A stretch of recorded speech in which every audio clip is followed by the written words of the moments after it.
बिहार के चर्चित टीचर, यूँ कह लें कि चर्चित इंसान खान सर, मई में शादी की इन्होंने और उसके बाद लगातार रिसेप्शन पे रिसेप्शन दिए जा रहे हैं। कभी बच्चों को रिसेप्शन दे रहे हैं, कभी बड़ी बड़ी हस्तियों को रिसेप्शन दे रहे हैं, कभी प्राइवेट लोगों को रिसेप्शन दे रहे हैं। खान सर खूब रिसेप्शन तो दे रहे हैं, लेकिन खान सर मेरे साथ इस वक्त मौजूद है और मैं बातचीत करूंगी। पहला सवाल ये करूंगी कि जिस जिस दिन रिसेप्शन आपने दिया था, बड़े पॉलिटिकल फिगर्स पहुंचे थे, मैं खुद वहाँ पहुंची थी, आपने इनवाइट किया था कुछ मीडिया के लोगों को। पत्नी आपकी मंच पर थी, उन्होंने घूंघट किया था, लेकिन किसी ने तस्वीर नहीं देखी, किसी एक व्यक्ति के पास तस्वीर नहीं। ये स्ट्रेटजी किसकी थी? अब ये स्ट्रेटजी क्या कहेंगे हम लोग, तो मतलब जो घूंघट वाला डिसीजन था, तो दुल्हन क्या तैयार होगी क्या नहीं होगी, ऑब्वियस बात है कि दुल्हन का डिसीजन है। तो उनका भी यही था कि हमको बचपन से शौक़ है, तो हमें घूंघट रखने का, दुल्हन बनने का। वो कहती कि हम लोग जब गुड़िया को सजाते थे छोटे में बचपन में, तो उसको घूंघट निकालते थे, और आप हम ही को मना कीजिएगा कि हम घूंघट ना निकाले तो उसमें क्या होगा, सारे लोग तो तैयार होके ही आएंगे। तो दुल्हन का पहचान ये थोड़ी होता है कि केवल तैयार कर दीजिए, और भारतीय परंपरा भी है। और दूसरा क्या है कि हम लोग गाँव से जुड़े हैं, तो गाँव में मुँह दिखाई होता है। तो उनका कहना था कि जब हमको घूंघटे में नहीं रहेंगे तो मुंह दिखाई देगा कौन, कैसे? वो तो मुंह दिखाई होता है जो घर की औरतें होती हैं, जो उम्र में छोटे होते हैं, मुंह दिखाई दे के नेक देते हैं। और जो बड़े भसुर होते हैं या जेठ होते हैं, तो उनसे तो अभी भी गांव में थोड़ा सा थोड़ा सा कतराते हैं लोग यहाँ पर। तो ये उनका व्यक्तिगत डिसीजन था। अब हमें लगता है कि हम नहीं होते हैं कि किसी को ज़बरदस्ती किसी डिसीजन को ना कहने वाले। हमने एक दो बार हमने कहा था, लेकिन उनका कहा कि नहीं, मेरा डिसीजन एकदम का ठीक है। आपको पता है कि आपको इस वजह से बहुत ट्रोल भी किया गया। बहुत सारे लोगों ने ये बातें की कि खान सर इतनी बड़ी बड़ी बातें करते हैं, शिक्षाविद है, लेकिन उनकी पत्नी खुद घूंघट रखती है, घूंघट प्रथा के साथ है खान सर। नहीं, वो घर में घूंघट नहीं रखती हैं, अपने ऑफिस घूंघट नहीं जाती हैं, जब वो अपने यहाँ जाती हैं या मैनेजमेंट संभालती हैं, कोई घूंघट नहीं। वो एक दुल्हन की पहचान। देखिए, हम गाँव से हैं, तो हम गांव की, अब हमारे गांव आप जाएंगे, हमारे यहाँ खटिया मिलेगा आपको। हम आज आपको यहाँ पटना में हैं तो सोफ़ा पे बैठाएं, आप हमारे गांव पे आएंगे, हम आपको खटिया ही देंगे बैठने के लिए। अब आप कहिएगा कि खान सर के पास पैसा बचा रहे हैं, खटिया, हमारी गांव की परंपरा है खटिया, हम कैसे छोड़ देंगे उसको? आज आप हमको यहाँ जूता पे देख रही हैं, अब गाँव पे देखेंगे हमें हवाई चप्पल पे ही देखेंगे।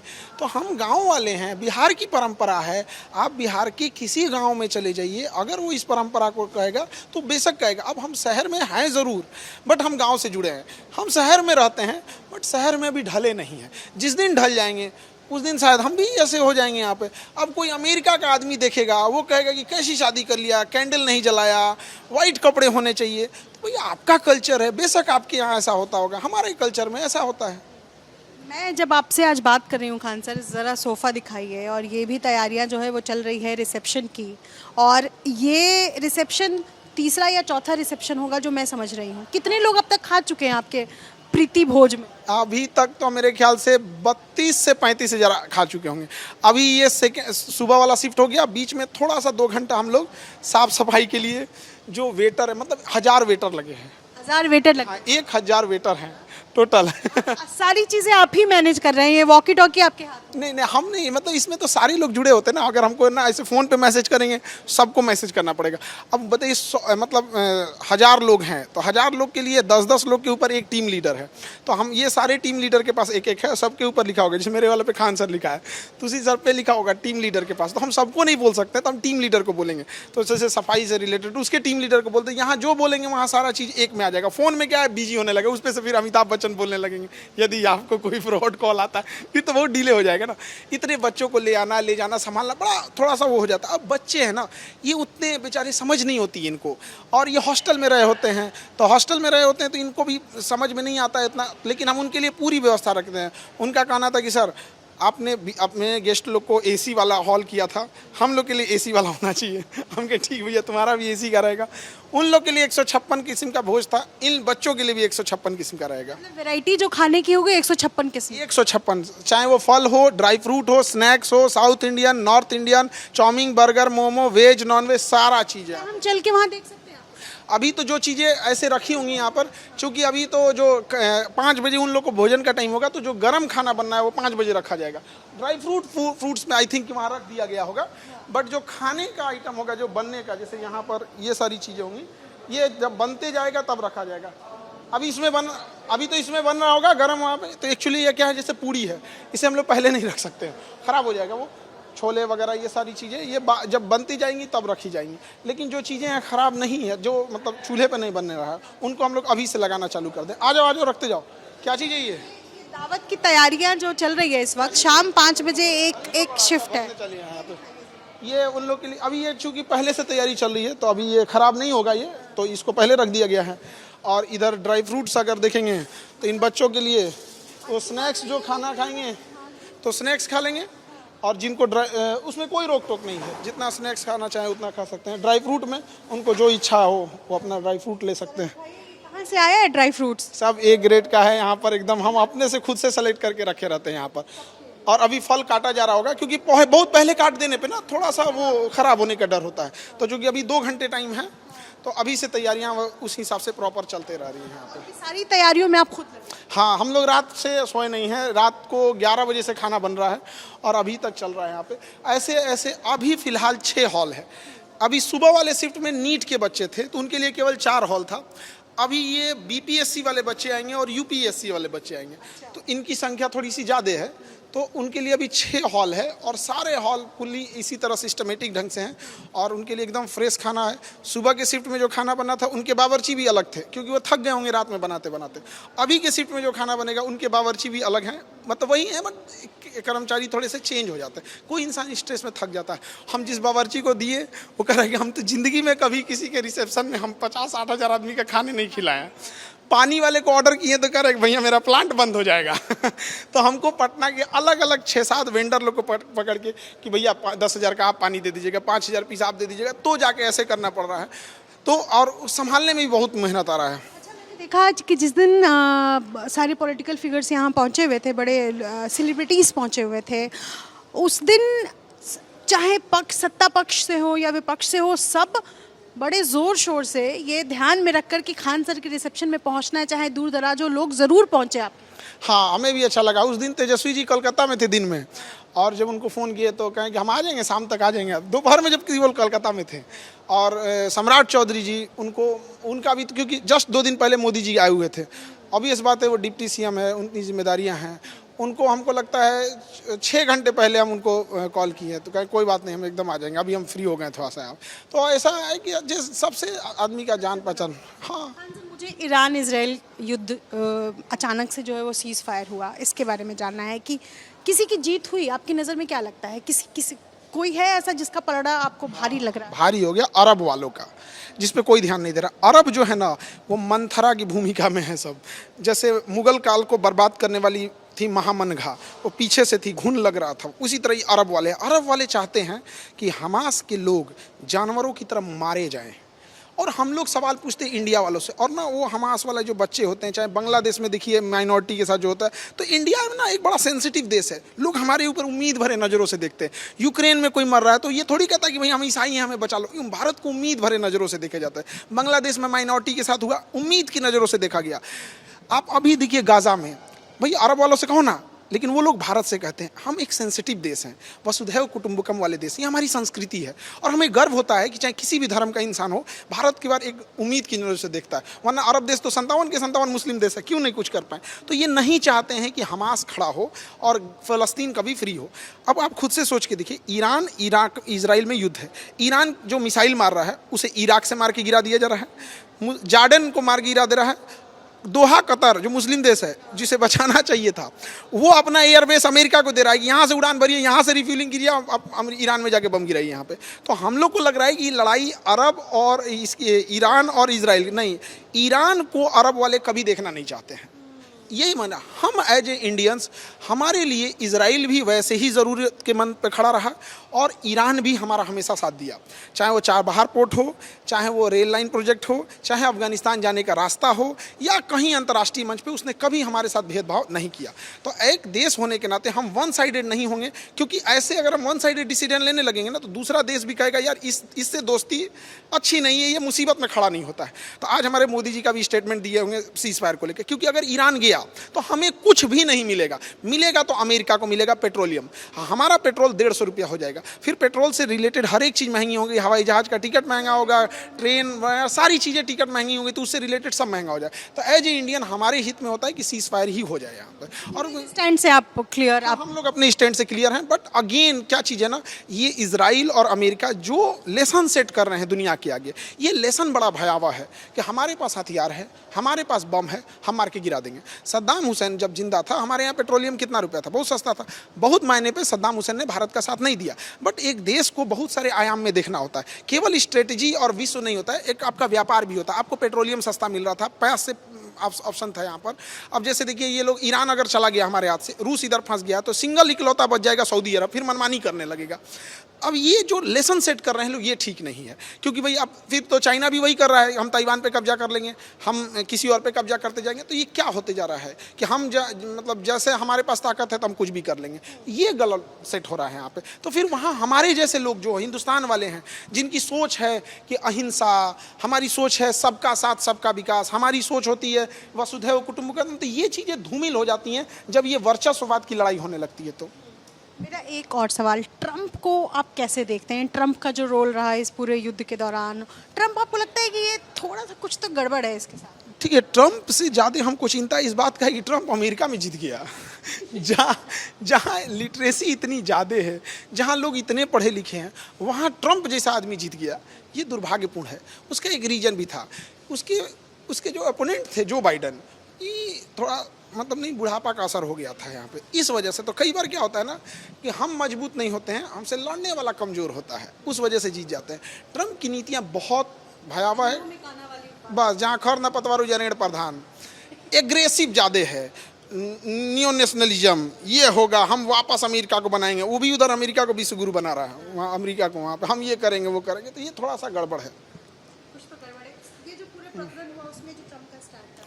ट्रंप के स्टैंड को देखेंगे अगर आप यहाँ पे ध्यान से, तो ट्रंप का जो स्टैंड रहा है वो थोड़ा सा मतलब, ट्रंप तो शुरू से प्रो इजराइल रहा है। बैठिए, ट्रंप जो है वो शुरू से प्रो इजराइल रहा है, और ट्रंप जो है वो इजराइल के हमेशा, उसका रीजन भी है, ट्रंप के चुनाव में सबसे ज़्यादा चंदा दिया यहूदियों ने जो इजराइल से, उसकी टेक्नोलॉजी, उसके चुनाव जीतने में सबसे ज़्यादा इन लोगों ने ही मदद किया था। तो एक ये होता है। लेकिन हाँ, भारत को अपना स्टैंड लेके चलना चाहिए, हमें दूसरों से ज़्यादा अपना देखना चाहिए। चूँकि बड़े दिनों बाद मिली हूँ तो मेरा मन है कि मैं सारे सवाल पूछ लूँ इन दिनों जो चल रहा है। दलित को लेकर अत्याचार की तस्वीरें लगातार आ रही हैं, उत्तर प्रदेश से आई, मध्य प्रदेश से आई, बिहार से आती ही रहती हैं। ये आपको लगता है कि ख़त्म हो जाना चाहिए? हम जाति प्रथा से ऊपर इतने आगे उठ चुके हैं, और इस तरीके से अत्याचार की जो तस्वीरें हैं, दुखी तो करता ही है मन। आपको लगता है कि कब इसका अंत होगा? दुखी तो बहुत करता है, क्योंकि देखिए, हम किस देश में जन्म लेंगे और किस परिवार में जन्म लेंगे, इसमें हमारा कोई योगदान नहीं होता। ये किस्मत है, हम लोग की किस्मत ख़राब होती है, हम पाकिस्तान में जन्म लेते। क्या होता, हम लोग की ज़िंदगी ख़राब, हम कहीं बम फेंक रहे होते हैं, आपका कहीं भी पाकिस्तान में जन्म हुआ रहता तो कहीं ब्याह शादी करके भेज दिए रहते। आप ये पत्रकारिता नहीं कर पाती इतनी स्वतंत्र, मलाला की तरफ मार दिया। लेकिन हम हिंदुस्तान में जन्म लिए, तो ये हमारा सौभाग्य है। हम किस परिवार में जन्म लेंगे, इसमें हमारा कोई योगदान। लेकिन उनके साथ अत्याचार ये बहुत गलत होता है। और उनको भी कहते हैं भाई, जब आपके नाम के आगे लिखे टाइटल से ही आपको लोग पहचानते हैं, आप भी वही वाला टाइटल लगा दीजिए जो बड़ा बड़ा टाइटल है, जिसको लोग बड़ा इज्जत के नज़र से देखते हैं। हमारा देखे ना, कुछ कंफ्यूज में रहते हैं। मुसलमान सोचता है हिंदू है, हिंदू सोचता है मुस्लिम है, कुछ सोचते हैं सिख है, कोई कहता है यहूदी है। हमारा ना जाति को लेके ना धर्म को लेके कभी वो नहीं रहता है। तो कोई कैसे सोचते हैं आप हिंदू? आपके नाम में तो खान लगा हुआ है। किसी को लगता है अमित सिंह है, कोई किसी को लगता है हम खान है, किसी को कुछ, मतलब अलग टाइप। हमारे ये सारे धर्म पर, हम छठ में भी घाट पे हमको दिख जाएगी, हमको आप मुहर्रम में भी देख लीजिएगा, ईद में भी देख लीजिएगा, गुरुद्वारा में भी खाते देख लीजिएगा। आज हमारे यहाँ आएंगे लोग, हर जाति हर धर्म के आएंगे, सबका थाली एक जैसा है, चाहे ऊंची जाति का हो या नीचे जाति का हो, सबको हम अपने हाथ से खिलाएंगे, सबकी थालियाँ, सबका पानी पीने वाला एक ही जैसा। ये बहुत दुर्भाग्य है। और ये जो सो कॉल्ड अपने को पढ़े लिखे और फॉरवर्ड कहते हैं, एक बार दोबारा सोचना पड़ेगा कि ऐसा नहीं करना चाहिए। एक गड़बड़ी ये है कि ये लोग की जो बैकवर्ड लोग हो गए हैं या जो दलित हो गए हैं, ये अब पढ़ाई कर रहे हैं, बट इनकी पहली पीढ़ी जा रही है। इसलिए जब ये फंसते हैं ना, तो इनको बचाने वाला पीछे से कुछ नहीं होता है। लेकिन बाकी जो लोग हैं जो इन्हें सता रहे हैं, उनकी 5वीं 6वीं पीढ़ी है, अगर वो फंसते हैं तो उनके पीछे पूरी एक लाइन होती है। जैसे आज हमको कोई मुसीबत आ जाए, हमें खुद झेलना है, हमें सब कुछ करना है। लेकिन जो मेरे बाद की पीढ़ी होगी, जो मेरे भाई होंगे या मेरे बाल बच्चे जो आएंगे, उनका आधा अगर वो काम होगा, हम खुद अपने दम पे खींच देंगे। तो दलितों के साथ एक ये प्रॉब्लम है, पहली फाइटिंग पीढ़ी है वहाँ पे। खैर, ऊपर वाला सबसे सब नहीं छीन सकता है। किसी भी समाज में इतना योग्य पैदा नहीं किया जितना अम्बेडकर साहब को पैदा किया एक उसी समाज में। तो कई बार ऐसा होता है ना कि जब रात बहुत अंधेरी हो जाती है तो एक ना एक बार पूर्णिमा का सूर्य चंद्रमा जरूर निकलता है। लेकिन आपने कहा कि दलितों को अब उन लोगों को ये कर लेना चाहिए कि अपना टाइटल बड़े बड़े जो दलित नहीं है, जो सवर्ण है, उनके टाइटल लगा ले। हम किसी को जबरदस्ती नहीं कर रहे हैं। जैसे हम अपने का एग्जाम्पल दिए हैं कि हमें देखकर लोग कन्फ्यूजन में रहते हैं ना, कोई नहीं कर सकता है यहाँ पे। हमको एक आदमी मतलब ना, एक नेताजी थे, वो एक दलित के यहाँ खाना खा रहे थे और हमसे कहें, खान सर हम दलित के यहाँ खाना खाए हैं। हम कहे महाराज आपको दलित का खाना इतना अच्छा है तो बहू बना के लेके चले जाइए उसके यहाँ से, डेली खाना खिलाएगी आपको। ये क्या ढकोसला दिखा रहे हैं आप यहाँ। तो हमारे पे गुस्सा हो गए वो। आप देखिएगा चुनाव आएगा ना, सारे बड़े बड़े लोग दलित के यहाँ जाके खाना खाएं, बहू बना के ले जाओ उसके यहाँ, बहुत अच्छा खाना खिलाएगी, सबका सेवा करेगी, बहुत मेहनती होते हैं वो लोग यहाँ पर। तो गुस्सा। बिहार में खान सर इन दिनों दामाद आयोग की खूब चर्चा हो रही है। 2-3 आयोग बने, धर्म न्यास वाले आयोग, बहुत सारे आयोग का गठन हुआ है, सदस्य बनाए गए हैं। जीतन राम मांझी के दामाद को जगह मिल गई, रामविलास जी के दामाद को जगह मिल गई, अशोक चौधरी के दामाद को जगह मिल गई, और विपक्ष जो है इस बात को लेकर ट्रोल भी कर रहा है कि एक दामाद आयोग भी बना देना चाहिए। आपको लगता है कि परिवार के लोगों को ही बना देना आयोग में ये गलत है? कैसे देखते हैं? देखिए ये तो परिवारवाद ही है। अब जो इसको अलग अलग नाम दे दीजिए अलग है। राजनीति में तो परिवारवाद तो है ही है, भाई भतीजावाद, अपना बेटा अपना भतीजा अपना दामाद अपना, ये तो चीज़ राजनीति में है। इसमें तो पब्लिक को सोचना चाहिए। एक्चुअल राजनीति को ये लोग इतना गंदा और इतना महंगा कर दिए हैं ना कि साधारण इंसान ना उतना गंदगी फैला सकता है ना उतना पैसा ला सकता है। इतनी भयावह गंदगी, मतलब हम यही सोचते हैं कि जिस दिन पढ़ा लिखा इंसान राजनीति में आएगा ना, ये वर्तमान जितने नेताओं को देख रहे हैं इनका हाल वही होगा जो नोकिया का मोबाइल का होगा, कूड़ा का भाव फेंके जाएंगे। कुछ इन गधों को नहीं आता है, समझ जाइए कि इनका अल्लाह मेहरबान तो गधा पहलवान। अब यही है कि लोगों के पास ऑप्शन नहीं है, इन्हें कुछ अता पता नहीं है कैसे सुधार होना चाहिए कैसे नहीं होना चाहिए। ये आईएएस के भरोसे बैठे हैं और आईएएस को चुनाव नहीं लड़ना है, वो एकदम ब्रूटल होते हैं। उनको येस नो दिखता है, क्या पब्लिक के लिए क्या नहीं। आज तक इन गधों को बेटी पढ़ाओ कहते हैं सब। इन घोंचुओं को आज तक आप बताइए, हर जिला में सरकार 100 एकड़ ज़मीन ले, उसे चारों ओर बाउंड्री करा दे और चारों ओर से दुकान बना दे सेम साइज का। जिस लड़की को बिजनेस करना है वहाँ जाके अपना दुकान कर ले, पूरी सिक्योरिटी रहे। तो जो पहली पीढ़ी बिजनेस में जा रही है महिलाओं को, वो तो हिम्मत फील करेगा। जो दूसरी पीढ़ी है, आप लोग हैं, आप समाज को फ्रंट कर चुके हैं, अब आपने समाज की बंधनों को तोड़ दिया। लेकिन जो पहली पीढ़ी है वो जाएंगी ना वहाँ पे। लक्ष्मी मार्केट नाम रख दीजिए उसका, झांसी की रानी मार्केट नाम रख दीजिए, कैसे खुलेगा वहाँ पे? ऐसे ही ना बिजनेस होगा। आज कोई लड़की, अगर आज आपको बता दें, आज कोई लड़की बिजनेस करने लगे, लोग उसको गलत नज़र से देखने लगते हैं। ये गलत है। वहाँ पे वहाँ फोर्स रखिए, डीएमपी को बना के रखे हैं, बैरक में रखे हुए हैं, ले लाठी मार के एकदम आंख फोड़ के रख दे वहाँ पर, भय बिना प्रीत का। यहाँ आवारा से आवारा इंसान सऊदी अरब में जाने के बाद एकदम हो जाता है मालिक, एकदम हबीबी, सुधरेंगे हम कभी भी। आपने कहा कि पढ़े लिखे लोगों को मौका नहीं मिलता, यह बात। पढ़े लिखे लोगों को तो कब से कहा जा रहा है कि राजनीति में आइए, कहाँ आ रहे हैं पढ़े लिखे लोग? आना चाहिए उन लोगों को। आपके बारे में मैं कह रही हूँ। नहीं, आप मतलब आप चाहती हैं हम लोग राजनीति में चले जाएं, तो पढ़ाएगा कौन बच्चों को यहाँ पर? देखिए हम अगेन बताते हैं, एक आदमी से नहीं, ये अकेला चना भाड़ नहीं फोड़ सकता है। अगर गांव का हर वार्ड मेंबर, हर मुखिया, हर चेयरमैन, हर विधायक जब तक नहीं सुधरेगा, एक इंसान से नहीं सुधर सकता है। जब नीतीश कुमार आए थे तो यही लगा था कि यह इकलौता व्यक्ति पूरे बिहार को बदल देगा। हालांकि उन्होंने बहुत काम किया। नरेंद्र मोदी भी आए थे तो लगा था कि इकलौता व्यक्ति बदल देगा। लेकिन ट्रेन के इंजन चाहे कितना भी ताकतवर हो, एक बॉगी से भी चैन पुलिंग होगा, सब तबाह कर देता है। ये समस्या है। एक मूलभूत इंसान को, हर इंसान को सोचना चाहिए उनका 2 जून की रोजी रोटी कैसे आएगी।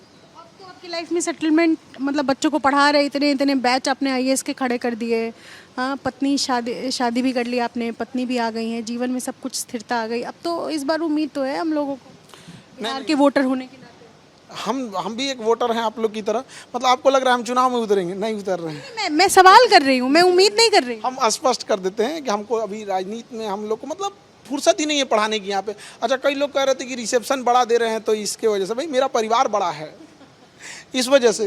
हाँ, कुछ लोग ने ये कहा कि आप इतना बड़ा रिसेप्शन दे रहे हैं, इतना बड़ा तो नेता होता देते हैं। हम पहली बात कि नेता इतना बड़ा नहीं देता है। 5 से 10 हज़ार नेता के लोग में आते हैं हमारे यहाँ, मतलब 60-70 हज़ार से ज़्यादा आएंगे यहाँ। और तो हम पहला तो ये नहीं है। दूसरा क्या है कि हम अगेन कहते हैं कि पढ़े लिखे लोग को जाना चाहिए। मैं एक सवाल करती हूँ, हाइपोथेटिकल सवाल है। अगर खान सर आपको एक दिन के लिए मुख्यमंत्री बना दिया जाए बिहार का, ये हाइपोथेटिकल सवाल है, क्या ऐसी 3 चीज़ें हैं जो आप बदलाव करना चाहेंगे एक दिन के मुख्यमंत्री? पहला तो एक दिन में कुछ नहीं बदल सकता है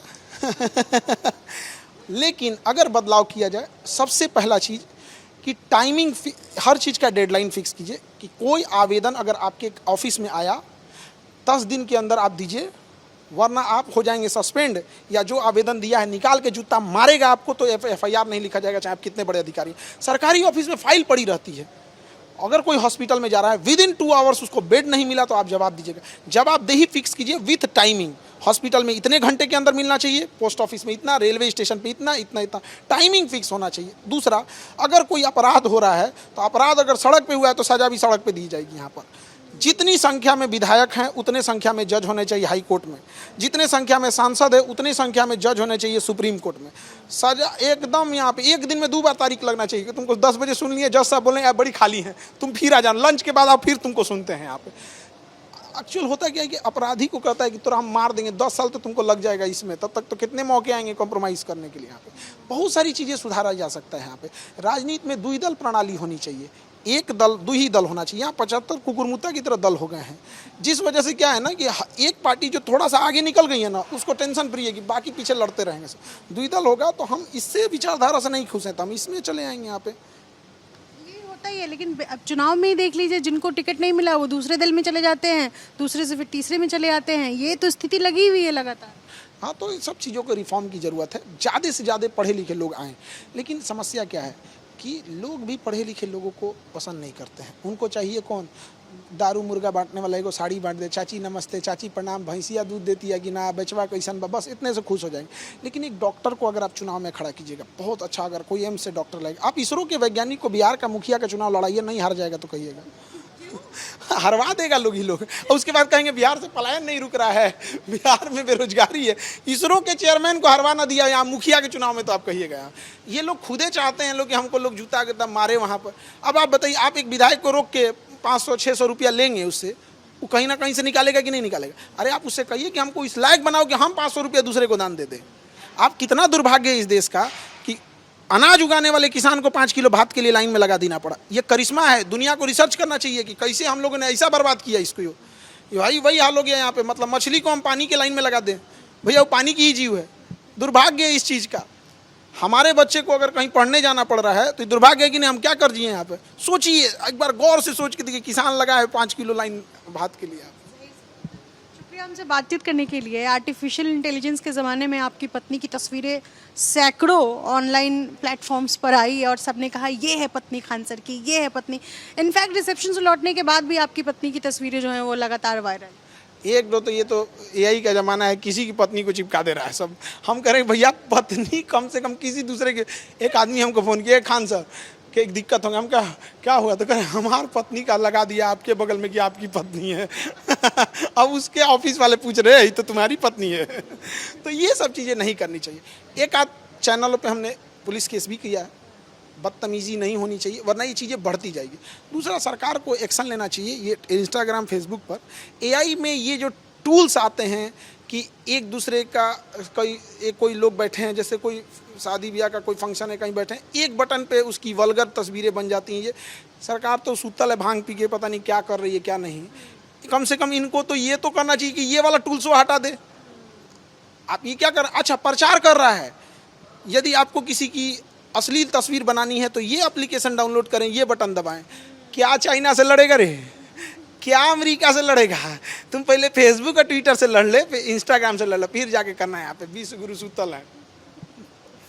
बहुत शुक्रिया हमसे बातचीत करने के लिए। खान सर आज रिसेप्शन दे रहे हैं उन स्टूडेंट्स के लिए जो स्टूडेंट्स या तो कभी खान सर से पढ़े हैं या अभी भी उनके स्टूडेंट यानी उनके बैच में हैं। और 35,000 बच्चों को अब तक, लोगों को यूँ कह लीजिए कि रिसेप्शन का दावत दे चुके हैं खान सर। और आज भी कुछ ऐसे स्टूडेंट्स हैं जो खान सर के पास पहुँचेंगे और बड़ी बेबाकी से तमाम सवालों का जवाब देते हुए। ABP न्यूज़ के साथ एक्सक्लूसिव बातचीत में अपने सहयोगी शैलेश सिंह के साथ निधिश्री, ABP न्यूज़ पटना।